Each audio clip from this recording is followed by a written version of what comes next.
السلام عليكم ورحمة الله وبركاته. أهلا وسهلا بكم في هذه الحلقة الجديدة من قناتنا GTR لاهور. معنا اليوم الضيف الفاضل الشيخ طلاب ليجيب عن بعض الأسئلة حول السيرة الصحابي الجليل أمير المؤمنين معاوية بن أبي سفيان رضي الله عنهما. نبدأ مع السؤال الأول: من هو معاوية بن أبي سفيان رضي الله عنهما، وكيف كان شخصيته؟ شكرا لك أخي الفاضل أبا بكر جاويد على منحتك هذه الفرصة العظيمة. معاوية بن أبي سفيان رضي الله عنهما صحابي جليل، واحد من كتاب الوحي، وكان والده أبو سفيان زعيما من زعماء قريش، أسلم يوم فتح مكة وبايع النبي صلى الله عليه وسلم. طيب، وما هي أهم صفات معاوية رضي الله عنه؟ أعني ما هي مميزاته؟ مما يميز معاوية رضي الله عنه حكمته في اتخاذ القرارات، وقدرته على إدارة الأمور بحنكة ورفية.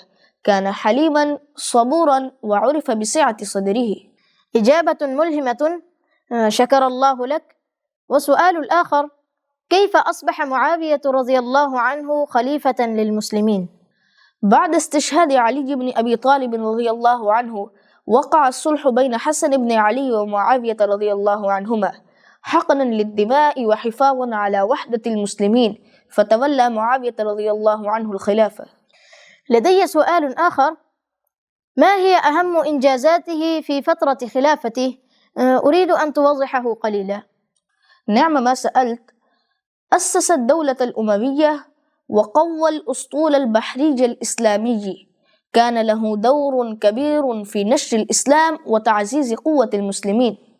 معلومات قيمة، بارك الله فيك. كيف كان تعامله مع من خالفه الرأي؟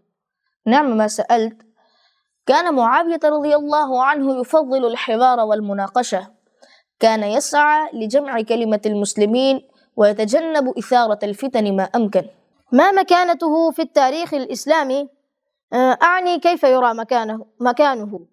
مكانته كبيرة، كواحد من كتاب الوحي وصحابة النبي صلى الله عليه وسلم.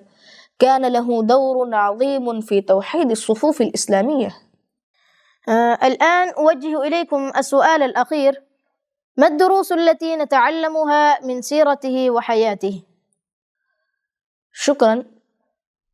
نتعلم منه الصبر والحكمة في التعامل وأهمية الحوار، كما نتعلم ضرورة تقديم مصلحة الجماعة على المصالح الشخصية. جواب عظيم. شكرا لكم يا مشاهدي الكرام، ونلتقي في الحلقة القادمة بإذن الله، والسلام عليكم ورحمة الله وبركاته.